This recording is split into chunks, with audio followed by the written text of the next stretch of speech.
Hello, Math 1342, Calculus 2 students. This is sample test 2. Just like with sample test 1, I have the same beginning sentences that our actual test will have different problems. Our actual test might be slightly longer or slightly shorter. It just depends how I write the test. But in this sample test, we can practice the difficulty, we can practice the general types of questions, and it's a wonderful part of our review. We begin with number 1. We have a multi-part series question. We need to determine whether or not each series converges, fully justify our response. In 1A, you see, I see to the n, root test. Even though I have this n over 2 in my exponent, it is still something all to the n, and so root test is perfect. What I need is the nth root of the absolute value of an, and then simplify. Well, this series is non-negative terms, and so I can kind of drop my absolute values here. My series is already positive. So first, let's just write an, which has n plus 3 and 3n plus 25 in the denominator, and then it's raised to this n over 2 power. And then the nth root is a 1 over nth power. Okay, power to a power, we multiply. And so I'm left with just this. I'm left with n plus 3 divided by 3n plus 25, all raised to the half power. This is a square root. This is what this is. This is a square root. Well, now I can take a limit as n goes to infinity of the nth root of the absolute value of an, and I have simplified this. This is a limit as n goes to infinity of, well, it's a square root of n plus 3 over 3n plus 25. This is the 1/2 power. What is this limit? Well, if you look here, you see we have n in the numerator, we have 3n in the denominator. Underneath the radical is approaching 1/3, and so this limit is the square root of 1 over 3. I could write this as 1 over the square root of 3 if I wanted to, but this is perfectly fine. But you notice this is definitely less than 1. So now we quote the test by the root test. And then we state the conclusion. It's that the series converges. This is the conclusion from the root test. Now we move on to letter B. Well, here we can think about growth rates, right? This is only one thing in the numerator, and then definitely this power of n, the positive power of n, dominates the denominator. The numerator has a smaller power in the denominator, so the terms are going to 0. Term test does not apply. But also through that thought process, we can realize we are going to compare. And so we will compare, I'll say looks like, well, here, this goes n equals 1 to infinity. In my numerator, I have a 1/4 power, and in my denominator, I have a 7/4. Now I need to take one more step. This is a sum, n equals 1 to infinity. It's 1 over, well, we would have a 6/4 in the denominator as the power, which is 3/2. And we notice this is a p series, where p is 3/2, strictly bigger than 1, converges. This is a convergent p series. So I have every reason to believe that this series also converges, but I have not justified that. I have just justified the convergence of a p series, and this is not a p series, right? So we need to make a comparison here. And let's think about the way we need it to go, and then we will make sure that it goes that way. We would need to be, so my p series converges, and I can write it like this to better match the unknown series. This converges, okay? And to use normal comparison, I would need my terms to be smaller than the terms of the convergent series, and that is what we have. So let me write it, and then we will talk about why it's true. We do have n to the 1/4 divided by n to the 7/4 plus the natural log of n is less than or equal to. The reason less than or equal to this, okay, the reason is because the natural log is positive. Okay, well, it's 0 at n equals 1, but it's greater than or equal to 0, I will say. And so here we have a larger denominator, and this means smaller fraction. So this less than or equal to is true, but it's exactly what we need. So now we can just quote the test by the comparison test. My unknown series, which is n equals 1 to infinity, we have an n to the 1/4 in the numerator, and then we have n to the 7/4 plus the natural log of n, and the denominator converges. This is the conclusion I have from this test. Term by term, I am less than a convergent series. Also, both series are non-negative. That's important with the comparison test that we use them with non-negative series. Letter C, when I look at this series, I can think of multiple things that will work kind of immediately. But the first thing that comes to my mind is the series is geometric. And so I think I'll do it this way. The series is geometric. Our R, we can see, is -1 divided by 0.8. And I can write this a little bit nicer. We have an 8/10 in the denominator. So this R is -10 divided by 8. Now you notice absolute value of R is +10 divided by 8. And this is bigger than 1. And so this geometric series diverges. You could also use a term test here. You could also use some other tests we have discussed. For instance, the ratio test will tell you diverges, but I think it's the easiest, at least what came to me first, is that this series is geometric. So let's move on. Number 2. Well, unlike the last one, this whole series is not one geometric series. We do not have one sort of R that works, but I see in the numerator, I have a sum.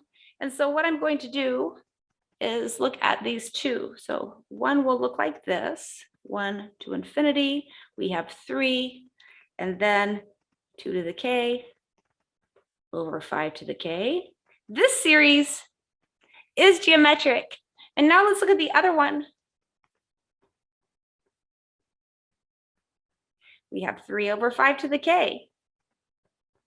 This series is geometric. And this one is just the difference of the two. So I can find the sum for this series, find the sum for this series, and subtract the two numbers. I will have my overall sum. This is my strategy. So this one, geometric, where A, how do we find A? We evaluate at the smallest index that we see. This is our initial term. Here, my smallest index is 1. So when I evaluate at 1, I get 6/5. R, well, we can see this is 2/5 because we sort of have a 2/5 to the k here. And absolute value of R less than 1, wonderful. Absolute value of R less than 1 converges, and more than that, we can find its sum. This is what we are asked to do in this problem. This converges to A over 1 minus R, which is 6/5 divided by 1 minus 2/5. This is 6/5, and then in the denominator, I have a 3/5. So I invert and multiply, I get 5/3. This sum is 2. I just colored gray where we calculated A over 1 minus R. But let's move to the second one. This is also geometric. This is going to be very similar. Here, I have a different A. I will also have a different R. My A, just like before, evaluate at the lowest index that you see. This is 3 over 5. And my R, we can't see, is 1 over 5. Absolute value of R less than 1 and converges. The sum we know is A over 1 minus R, which is 3/5 over 1 minus a fifth. This is 3/5. And then in the denominator, I have a 4/5. So this sum is 3 over 4. Using this sum and this sum, I can write down the overall sum of my series. The overall sum is 2 minus 3 over 4. And this is 8 over 4 minus 3 over 4. This is 5 over 4. Now I'm probably going to box this because now it's clear what my final answer is. So this used not only geometric series, but also properties of convergent series. We have two series that converge, their sum or their difference converges, and the sums add or subtract accordingly. Now we have a power series, radius and interval of convergence. We want to use the ratio test here to find the radius of convergence, and then we have to test the endpoints to get the full interval. So the first thing we do is we look at absolute value an plus 1 over an, and we need to simplify and then take a limit as n goes to infinity. So we have n plus 1, we have absolute value x plus 1 to the n plus 1, and then divided by 4 to the n plus 2. That is absolute value an plus 1. Then we have n, absolute value of x plus 1 to the n, and divided by 4 to the n plus 1. We invert, multiply, and line things up that sort of match. We have n plus 1 up here and n in the denominator. I have a 4 to the n plus 2. Oh, that's down here. And in my numerator is a 4 to the n plus 1. Very nice. Now my numerator has this, absolute value of x plus 1 to the n plus 1, and my denominator has absolute value of x plus 1 to the n. Now one more step. I just have absolute value of x plus 1 divided by 4, and then we have this. It's n plus 1 over n, and that doesn't cancel off. It's just n plus 1 over n. But now we take a limit as n goes to infinity of exactly what we just simplified, absolute value an plus 1 over an. This is a limit as n goes to infinity of this.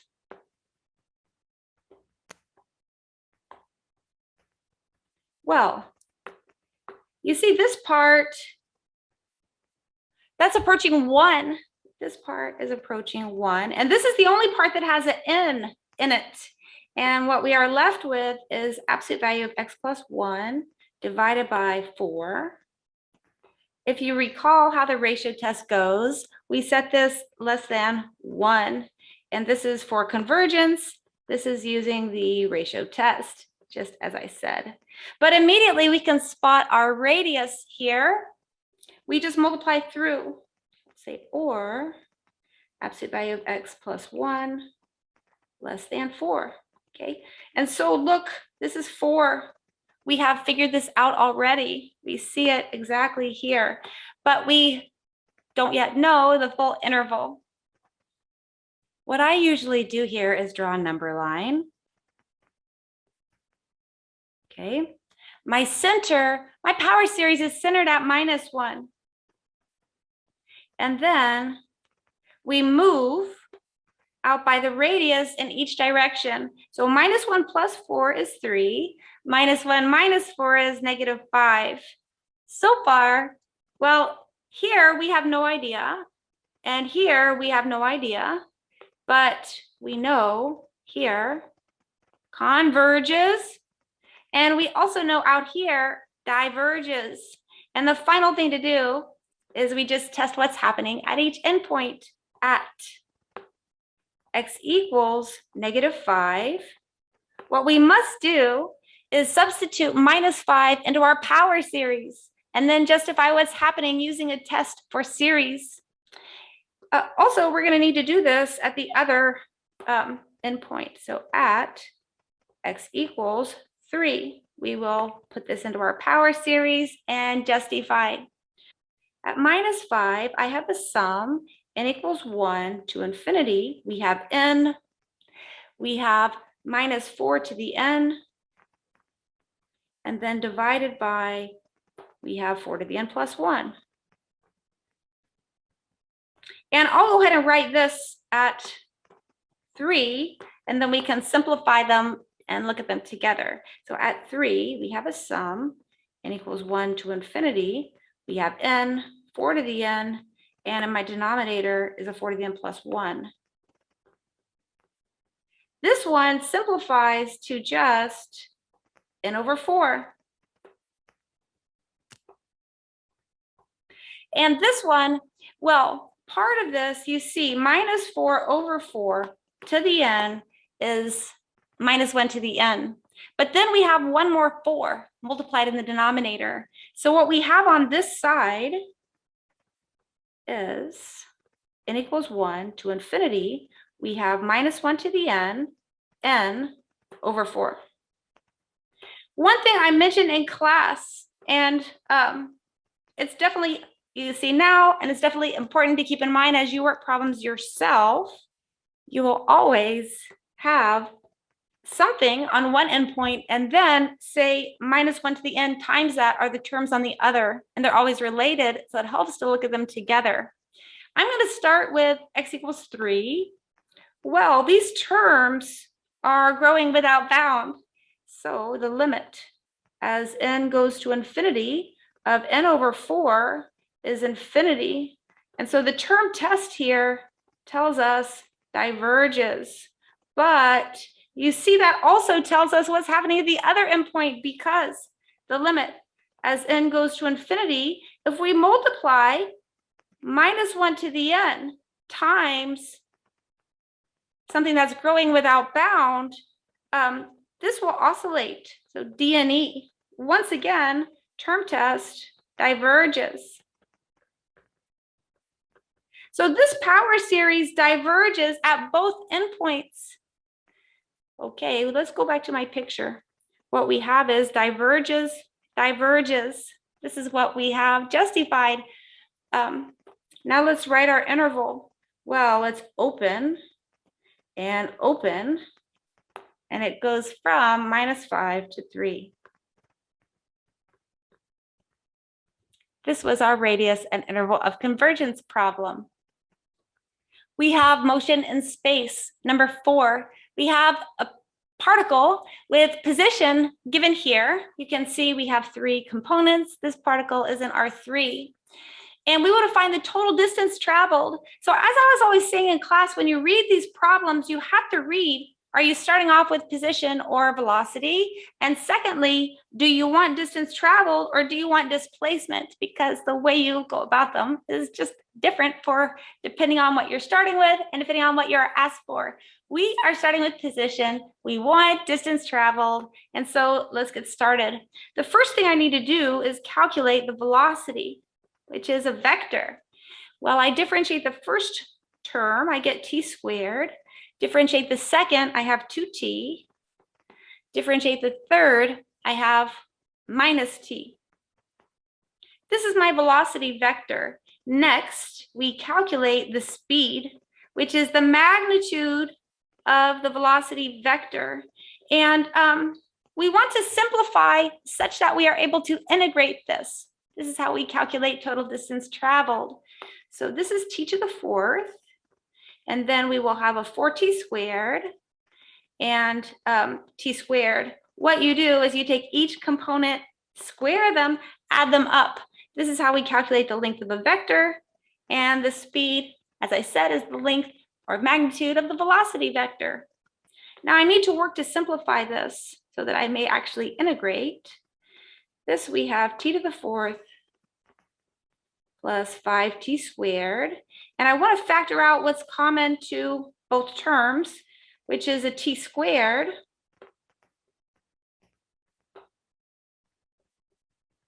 And then I am left with t squared plus 5, t squared plus 5. Okay, now we are almost in the wonderful place of being able to integrate because I can factor out this t squared. I get a t, and then I just have this, the square root, t squared plus 5. This is something I can integrate. This is integration via substitution. So let's write what my total distance traveled is as a definite integral. This would be an integral. It goes 0 to 2. And we have the length of the velocity vector or speed. This is the same thing here. This is an integral 0 to 2. We've already simplified t times the square root t squared plus 5. And integrate with respect to t. As I mentioned, this is substitution. So u is t squared plus 5 du. Well, take the derivative. This is 2t dt. We have t dt, which is 1/2 du. As you know, probably at this point in the semester, I always change my limits of integration to u limits, and then I don't go back to t. So my t ranges from 0 to 2. When t is 0, u is 5. And when t is 2, u is 4 plus 5, which is 9.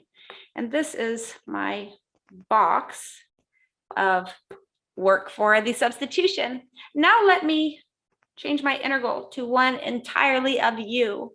U ranges 5 to 9, and then I have u to the 1/2 times 1/2 du. And I will integrate.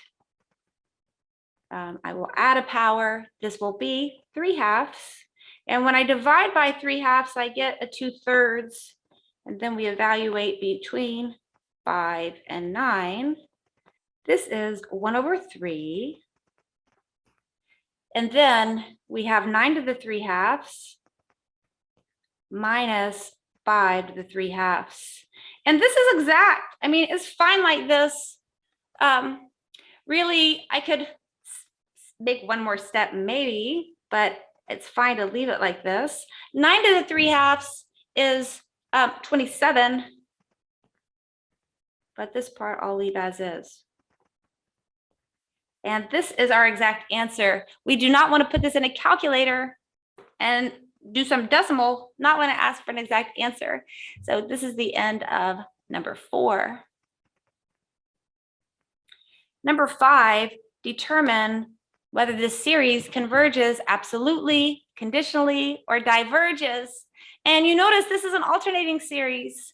My strategy for these is first I glance at the terms and ask myself, are they going to 0? Because if they're not, we're finished. We could write down a term test and then conclude diverges.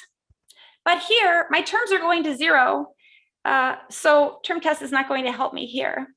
The second part that I usually do is I will look here. So if I look, k starts at 2 to infinity, I look at this series. And if this series happens to converge, the series of absolute value of the terms, if this happens to converge, then I'm also finished. I would know absolute convergence, and then that would be the answer. So let's see what's happening here. This series is 1 over k to the 5/8. This is a p series where p is 5/8, less than or equal to 1, diverges. Oh, so this series does not converge. This one does not converge absolutely. That's one thing that we know. Now, the next part to check is, does the series converge? This would be conditional convergence. And we want to jump in here with an alternating series test. So the absolute value of AK, I have it written, but I will write it again, is 1 over k to the 5/8. And this satisfies Well, first we need alternating, which this is, and then we need two conditions. We need absolute value of AK plus 1 less than or equal to absolute value of AK. And this holds because my denominator is growing, fixed numerator. But we also need a second thing in that the limit as k goes to infinity, absolute value of AK is 0. This also holds kind of for the same reason. We have a fixed numerator. The denominator is growing without bound. And so these two together, alternating series test, this is telling me that my series converges to infinity minus 1 to the k over k to the 5 over 8 converges. Well, now we can see exactly which type of convergence this is. When I take the absolute value of the terms, that series diverges, but the alternating series itself converges. And so this is conditional convergence here. This would be my final answer. This is what I was asked here. I was asked to specify which type of convergence I had, and I have conditional convergence. Number 6, we have a region lying between two curves. Find an integral for the volume obtained by revolving this region. And then we have one vertical line, one horizontal line. The first thing we should do is figure out the points of intersection, or the x values of intersection. And I can just set these two curves equal. So we have 6 plus x minus x squared equals x plus 2. And I get, let's see, we have 0. If I move everything to this side, I will have x squared minus 4. And now you can factor if you want, maybe I will, but you can see our x values are 2 and minus 2. Okay, so we have x equals 2 and negative 2. This will help me. So let me kind of sketch what's going on here. I just need a basic sketch of how these curves sit in the plane. And I also need to think about where my axes of revolution are in part A and part B. So that I can do, even though it won't be perfect. If I evaluate, let's see, I can evaluate this one to get the y values. Minus 2 plus 2 is 0. 2 plus 2 is 4. So that's going to be somewhere up here. And then one of them is a straight line. I'll draw that one first. Y is x plus 2. Okay. The other one, you see, is a quadratic pointing down and going through these 2 points. So it's going to be something like this.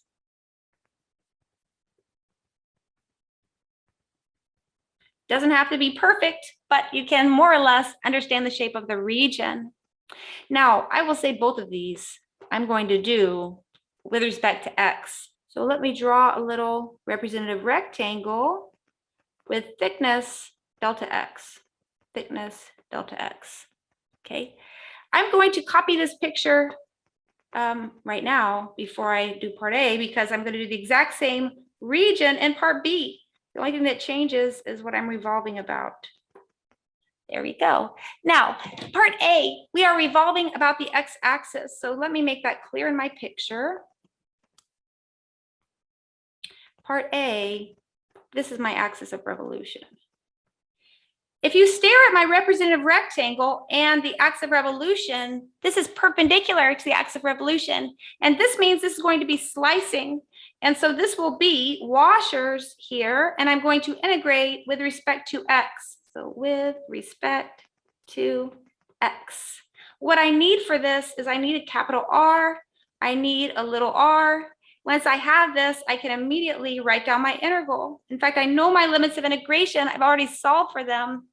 And I know the formula for the volume of a washer is pi, and then we will have capital R squared minus little r squared.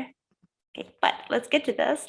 Capital R, it goes from the axis of revolution to here, the furthest place on your region. And this is this quadratic that points down. So maybe I need a little more space for capital R. Capital R is this one.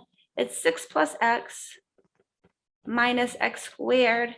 And little r, it goes from the axis of revolution to the lowest place here. Okay, it measures the radius of the hole. And that's this x plus 2. Once we have capital R and little r, we can just put them here. We have the pi, we have capital R squared minus little r squared.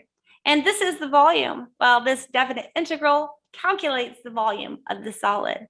That's what I should say, but it's a setup only problem. And so I just stop and move on to the next one. In B, I am still going to use the same representative rectangle, but I have a different line and it is a different solid, of course. Here, my line is out here, which we revolve. This is x equals -3. You notice here, parallel to the axis of revolution. So this one will be shells, and I'm still integrating with respect to x. So shells with respect to x.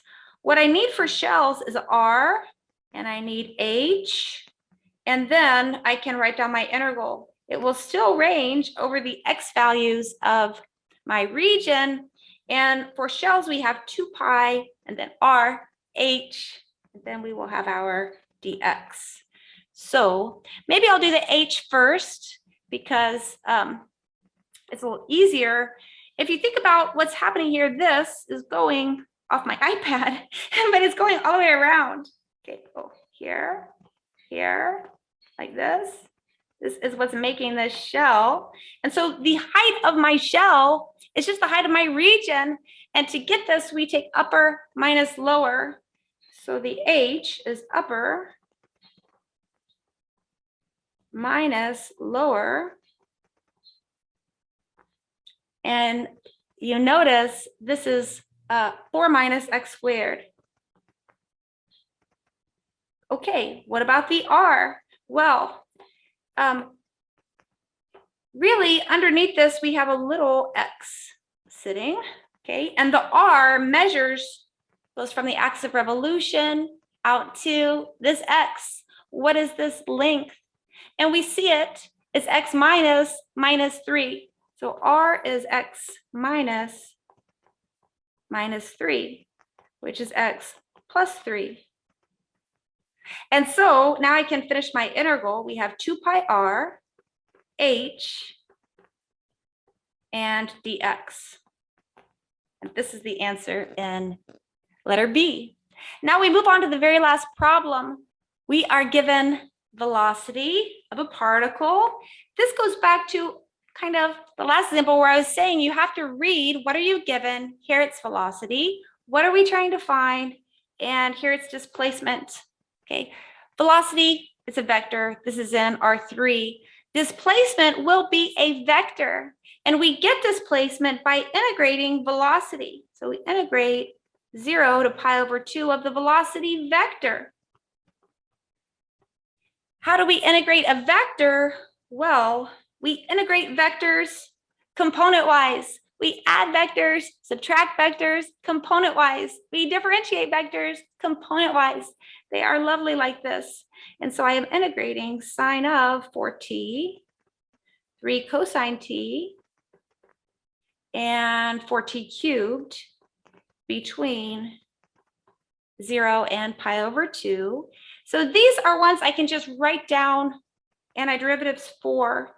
This one, we're going to have a 1 over 4 come out because of this 4t. But when we integrate the sine, we get negative cosine. So I will have a negative 1 over 4 cosine of 4t. And then we integrate cosine, we have positive sine. And then this one, we just have t to the 4th. But then we have to evaluate between 0 and pi over 2. We evaluate at pi over 2. This is negative 1/4 cosine of 2 pi. we have 3 sine pi over 2. And then when I take pi over 2 to the 4th, I get pi to the 4th over 2 to the 4th, which is 16. And then subtract off minus 1/4 cosine 0, 3 sine 0, and 0. Oh, let me make this smaller. Now we have to think about our trig functions, but it's not that bad. It's just evaluating things at 0, 2 pi, and pi over 2. So here, the cosine of 2 pi, this is 1, and this is also 1. Sine of 0 is 0. Sine of pi over 2 is 1. And now I can do my next step. This would be minus 1/4 plus 1/4. And then my next term is just 3, say minus 0. And then my next term is pi to the 4th over 16 minus 0. And now I have my final answer. It's 0, 3, pi to the 4th over 16.